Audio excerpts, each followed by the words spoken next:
habían conquistado la práctica totalidad de la península ibérica.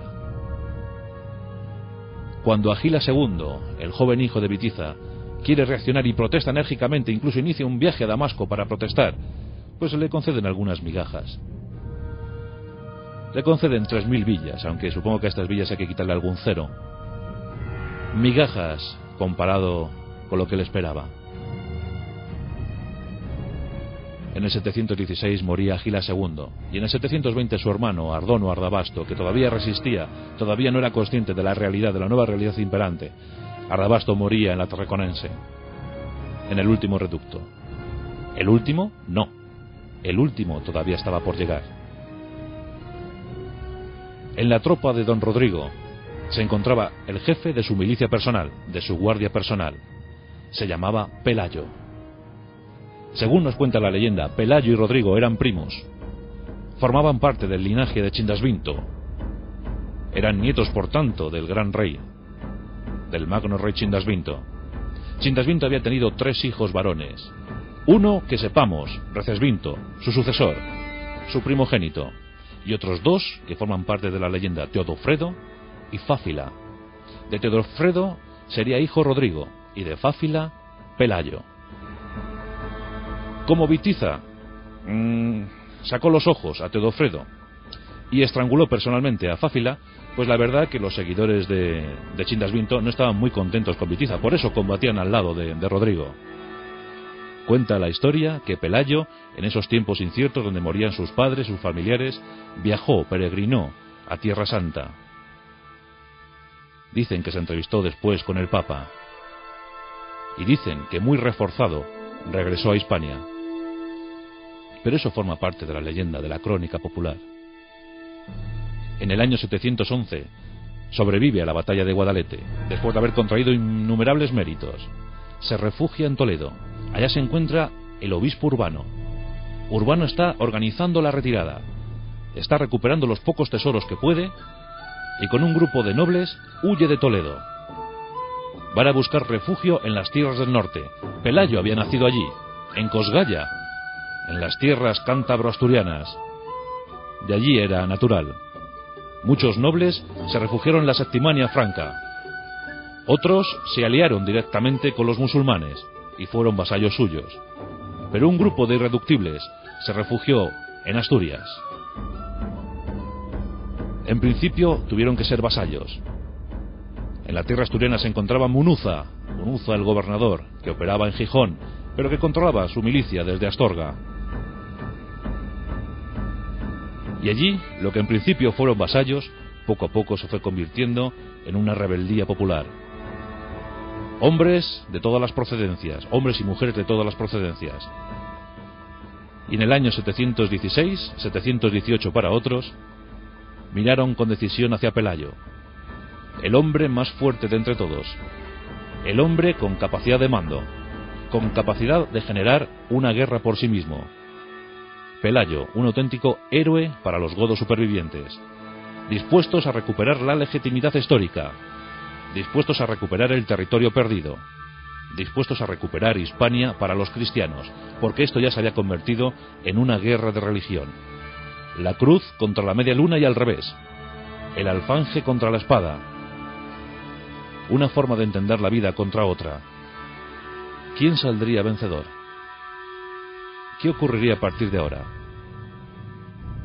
Cuentan que Munuza se interesó por la hija de Pelayo.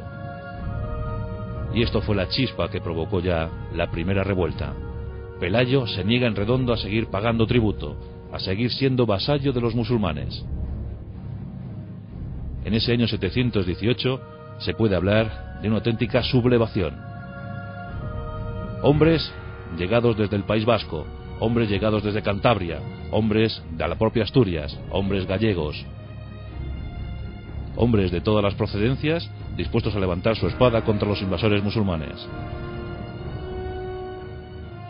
Finalmente, en Córdoba ya son conscientes de lo que está ocurriendo. Hay un núcleo de resistencia. La crónica árabe habla de unos asnos salvajes que se han levantado en el norte de Hispania. Les consideran asnos salvajes, sin educación, bárbaros. Contra ellos se dirige un ejército. Al frente de ese ejército, el noble Alcama, uno de los mejores generales de Muza. Todo está dispuesto otra vez para el combate. Pero en torno a Pelayo, que no sabemos bien todavía si había sido proclamado siguiendo la costumbre goda, rey, o más bien era un caudillo, encontramos a muy pocos efectivos. Se sabe que mínimo tenía 105 y máximo serían unos 300. Con esa exigua cifra, Pelayo se tuvo que mover por las montañas de Asturias. Establece su centro de operaciones en Cangas de Onís, su pequeña corte. Desde allí inicia las operaciones. La montaña de Asueva será su refugio inexpugnable. Según la crónica musulmana, 187.000 hombres fueron dirigidos hacia Asturias. Esta cifra, por supuesto, tenemos que rebajarla ostensiblemente y dejarla en torno a los 20.000, que no eran pocos para los apenas 300 de Pelayo. El ejército musulmán va llegando a las estribaciones de los picos de Europa. Están muy confiados en su victoria.